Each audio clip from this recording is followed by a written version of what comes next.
সুপ্রিয় দর্শক, আসসালামু আলাইকুম। আপনাদের সবাইকে স্বাগত জানাচ্ছি এখনকার আলোচনায়। আপনাদের সঙ্গে আছি আমি সিরাজুল ইসলাম। দর্শক, ডোনাল্ড ট্রাম্প গত রাতে ইরানের বিরুদ্ধে ব্যাপক হামলার কথা বলে কেন থেমে গেলেন, তার কারণ কিছু কিছু জানা যাচ্ছে। প্রথম কারণ হচ্ছে সৌদি আরবের সরাসরি বিরোধিতা। সৌদি যুবরাজ মোহাম্মদ বিন সালমান তিনি ডোনাল্ড ট্রাম্পকে ফোন করে বলেছেন, আপনি এই হামলা চালাবেন না, এই হামলা চালালে পুরো মধ্যপ্রাচ্য ধ্বংস করে দেবে ইরান। অতএব ডোনাল্ড ট্রাম্প ওখানেই থেমেছেন। এর ভেতরে খবর এসেছে বাহরাইন এবং কুয়েত থেকে আমেরিকা সেনা প্রত্যাহার করে নিচ্ছে। বলা হচ্ছে এই সমস্ত সেনা ইসরায়েল এবং ইউরোপের কোনো কোনো দেশে রাখা হবে। এটাকে আমেরিকা রিডিপ্লয়মেন্ট বা নিরাপত্তা পুনর্বিন্যাস বলছে। এদিকে ডোনাল্ড ট্রাম্প দাবি করছেন যে ইরান এই হামলা বন্ধের জন্য অনুরোধ করেছিল। ইরান তো আগেই বলেছে যে আমরা এই ধরনের অনুরোধ করিনি, বরং আমরা যে কোনো পরিস্থিতি মোকাবেলার জন্য প্রস্তুত আছি। এরপরে ইরানের পক্ষ থেকে পরিষ্কার করে বলা হয়েছে যে হরমুজ প্রণালী যেমন আছে তেমনই থাকবে, হরমুজ প্রণালী খুলে দেওয়ার বিনিময়ে কোনো চুক্তি আমরা করতে যাচ্ছি না। শুধু তাই না, ইরানের ভারপ্রাপ্ত প্রতিরক্ষা মন্ত্রী মাজিদ ইবনে রেজা তিনি বলেছেন ইরান প্রত্যেকটা হুমকিকে বাস্তব বলে গ্রহণ করে এবং তার বিরুদ্ধে নিজেদেরকে প্রস্তুত রাখে। সেইভাবেই চলমান পরিস্থিতিকে ইরান বিবেচনায় রাখছে। তার মানে ডোনাল্ড ট্রাম্প যখন যে হুমকি দিচ্ছেন সে ব্যাপারে যেমন ইরান সতর্ক থাকছে, সজাগ থাকছে, সেইভাবে প্রস্তুতি নিচ্ছে। একইভাবে আমেরিকা যে যুদ্ধ বন্ধ করলো তাই বলে আর যুদ্ধ করবে না এমনটাও ভাবছে না। এদিকে ইরানের একজন সংসদ সদস্য, তার নাম হচ্ছে ইব্রাহিম আজিজি, ইরানের সংসদের যে পররাষ্ট্র সম্পর্ক বিষয়ক কমিটি আছে সেই কমিটির মুখপাত্র ইব্রাহিম আজিজি তিনি বলেছেন আমেরিকা গত রাতে যদি ইরানের উপর হামলা করত তাহলে ইরান পুরো মধ্যপ্রাচ্য জুড়ে এমনভাবে হামলা করত যে মধ্যপ্রাচ্যের সমস্ত অবকাঠামো একদম প্রস্তর যুগে চলে যেত। এদিকে যুদ্ধ বন্ধের কথা বললেও মার্কিন প্রশাসন পুরো মধ্যপ্রাচ্য জুড়ে 113টি রিফুয়েলিং ট্যাঙ্কার বিমান মোতায়েন করে রেখেছে। এই খবর মাত্রই বের হলো।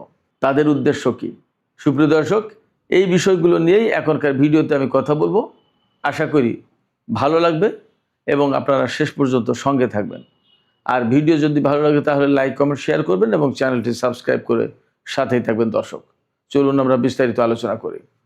প্রথম আলোচনা, গত রাতে ইরানের বিরুদ্ধে ইসরায়েল এবং আমেরিকা যে ভয়াবহ হামলা চালাতে চেয়েছিল সেই হামলা হঠাৎ করে ডোনাল্ড ট্রাম্প বন্ধ করলেন কেন?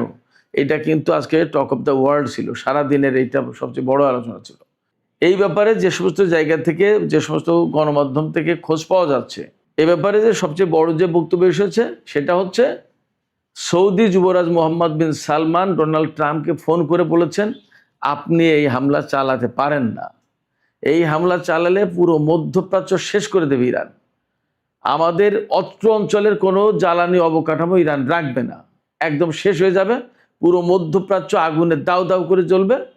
এই যুদ্ধ আপনি করতে পারেন না, এই হামলা আপনি করবেন না এবং এই হামলা এখনই বন্ধ করেন, বন্ধ করে আপনি ইরানের সাথে কূটনৈতিক আলোচনার ভেতরে যান।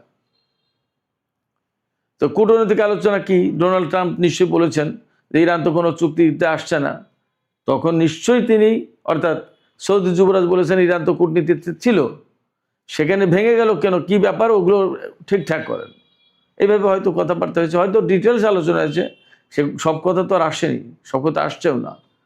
তো সৌদি যুবরাজের বিরোধিতার মুখে মূলত মার্কিন প্রেসিডেন্ট ডোনাল্ড ট্রাম্প এই হামলা বন্ধ করেছেন। এটা একটা দিক।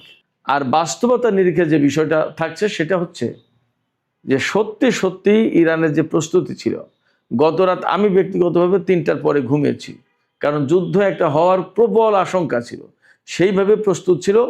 এবং এর বিপরীতে ইরান সর্বোচ্চ সতর্ক অবস্থায় ছিল।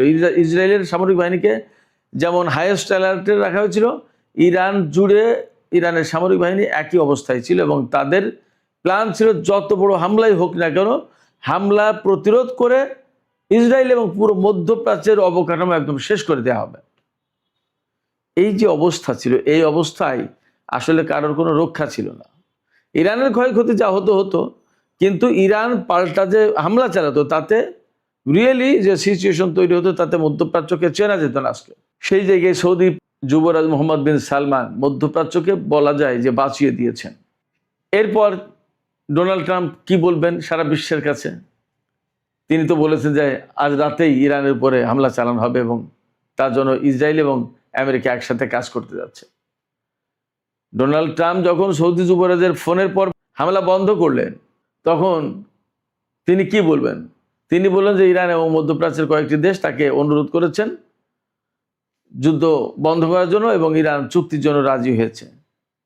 ডোনাল্ড ট্রাম্প তার ট্রুথ সোশ্যালে বলেছেন যে আমি যে শর্ত দিচ্ছি সেই শর্ত হতে হবে এরকম যে হরমুজ প্রণালী তাৎক্ষণিকভাবে খুলে দেবে ইরান এবং ইরানের পরমাণু হুমকি দূর করবে, অর্থাৎ পরমাণু কর্মসূচি বাতিল করবে।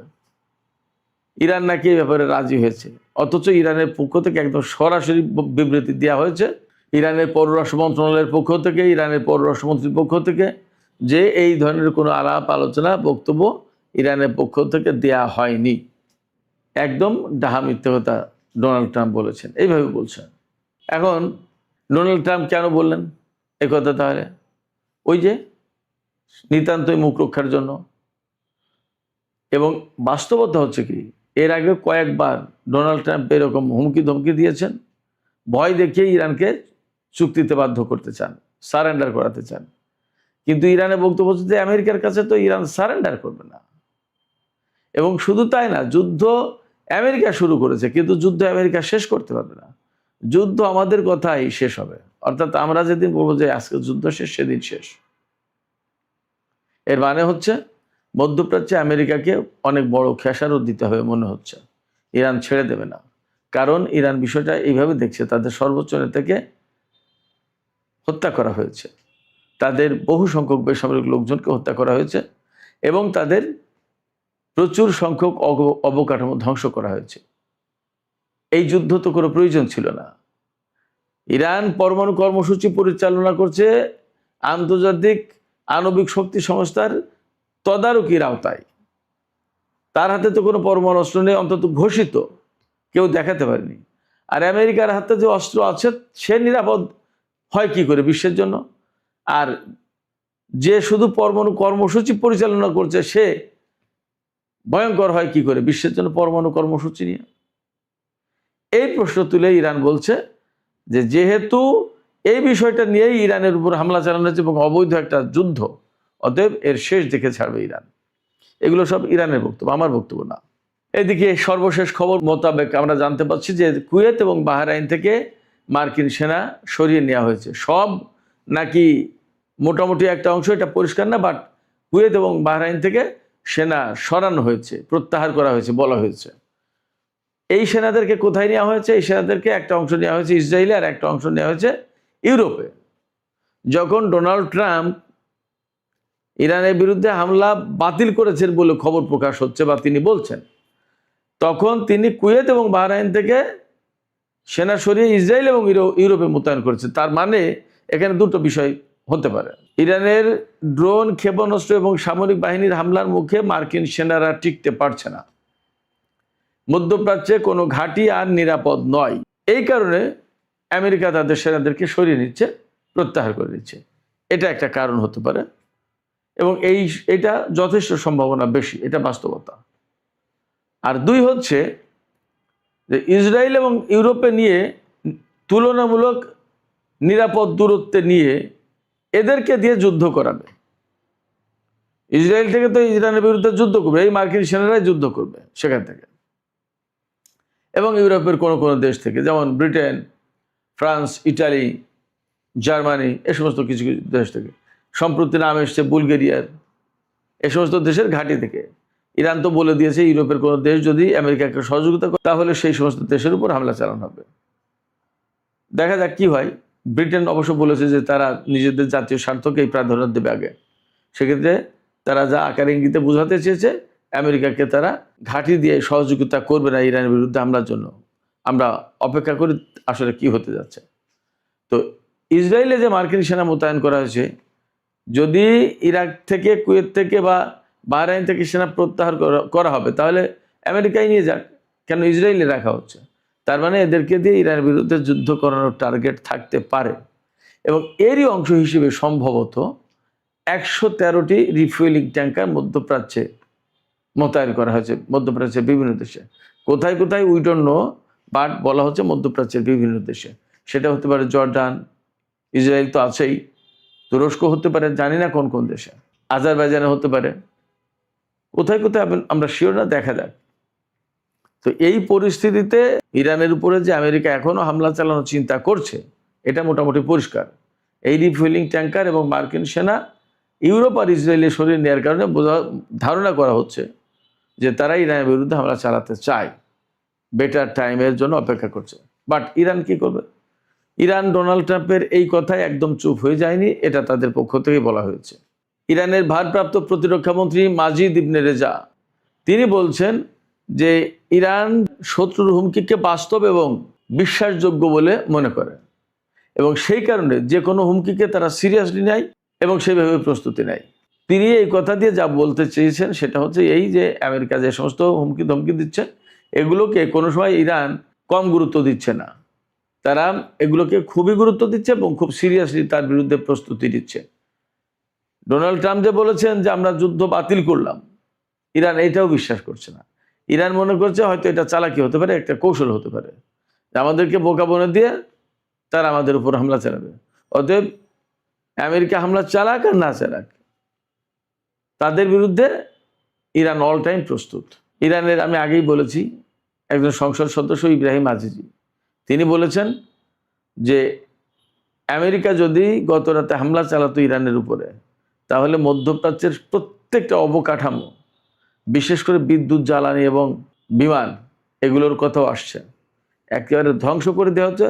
একদম স্টোন এজ, যেটা প্রস্তর যুগে পাঠিয়ে দেওয়া হতো, অর্থাৎ যখন আধুনিকতার কোনো ছোঁয়া ছিল না, ওইরকম একটা অবস্থা মধ্যপ্রাচ্যে তৈরি করে ফেলা হতো। মার্কিন প্রেসিডেন্ট ডোনাল্ড ট্রাম্প গতকাল কেন হামলা বন্ধ করেছে তার আরেকটা কারণ আছে। আল জাজিরা বলছে মার্কিন সশস্ত্র বাহিনীর চিফস অফ স্টাফের চেয়ারম্যান জেনারেল ড্যান কেইন তিনি উদ্বেগ প্রকাশ করে বলেছেন যে আমেরিকার হাতে এই মুহূর্তে যে পেট্রিয়ট ইন্টারসেপ্টর আছে বা থার্ড ইন্টারসেপ্টর আছে, তা দিয়ে বড় কোনো যুদ্ধ মোকাবেলা করা যাবে না। আন্তর্জাতিক যে নিরাপত্তা গবেষণা ইনস্টিটিউট ICIS যেটা, তারা বলছে আমেরিকার হাতে যুদ্ধের আগে 2300 অর্থাৎ 2300 পেট্রিয়ট ইন্টারসেপ্টর ছিল, এখন আমেরিকার হাতে মাত্র 827টি। এটা মারাত্মক রকমের উদ্বেগজনকভাবে কমে গেছে। তো ইরানের বিরুদ্ধে গত 5 মাসে যদি এতগুলো পেট্রিয়ট ইন্টারসেপ্টর চলে যায়, তাহলে থার্ড বা আদার কি অবস্থায়, থার্ডের অবস্থা আরও করুন। তাহলে আমেরিকার সাথে যদি চীনের বা রাশিয়ার বা আরও কারোর যুদ্ধ লেগে যায়, তাহলে তারা কি করবে? অথবা ইরান যদি আরও 5 মাস যুদ্ধ টেনে নিয়ে যায়, তখন তার হাতে তো কিছুই থাকবে না, তখন কি করবে? এখনই তো ইরাক বা মধ্যপ্রাচ্যের বিভিন্ন জায়গায় এমন অবস্থা যে সেখান থেকে পেট্রিয়ট সিস্টেম, থার্ড সিস্টেম সরিয়ে নেওয়ার কারণে ইরানের ক্ষেপণাস্ত্র, ড্রোন যাচ্ছে আর আসছে, কোনো ব্যাপারই না। এমনকি ইরানের বিমান দিয়ে বিভিন্ন জায়গায় টহল পর্যন্ত দেওয়া হয়েছে, আমেরিকা কিছু করতে পারেনি। এই অবস্থায় মার্কিন বাহিনী প্রকৃতপক্ষেই অস্ত্রে শস্ত্রে অনেক দুর্বল হয়ে গেছে, এমনটাও বলা হচ্ছে। দেখা যাক কি পরিস্থিতি হয়। আগামী 2-1 দিনের ভেতরে আরও পরিস্থিতি অনেকটা ক্লিয়ার হবে। সুপ্রিয় দর্শক, এখনকার আলোচনা এখানে শেষ করতে চাই। আলোচনা শেষের আগে আপনাদের মতামত জানতে চাই। মার্কিন প্রেসিডেন্ট ডোনাল্ড ট্রাম্প বারবার বলছেন যে ইরান এবং মধ্যপ্রাচ্যের কয়েকটি দেশ অনুরোধ করেছে, তাই তিনি যুদ্ধ বন্ধ করেছেন। আপনাদের কি মনে হয়, ইরান কি আসলে ডোনাল্ড ট্রাম্পকে যুদ্ধ বন্ধ করার জন্য বা ইরানের উপরে হামলা না চালানোর জন্য কি অনুরোধ করেছে বলে মনে হয়? এবং এই যে মধ্যপ্রাচ্যে 113টি রিফুয়েলিং ট্যাঙ্কার বিমান মোতায়েন করা আছে, এগুলো কিসের জন্য? যুদ্ধ কি বন্ধই হয়ে গেল ইরানের বিরুদ্ধে? এমন কি মনে হচ্ছে আপনাদের? আপনাদের মতামত জানিয়ে কমেন্টে লিখতে পারেন। আর ভিডিও ভালো লাগলে লাইক, কমেন্ট, শেয়ার করবেন এবং চ্যানেলটি সাবস্ক্রাইব করে সাথেই থাকবেন। দর্শক, এখনকার মতো আলোচনা এখানে শেষ করছি। আপনারা সবাই অনেক অনেক ভালো থাকুন। আল্লাহ হাফেজ।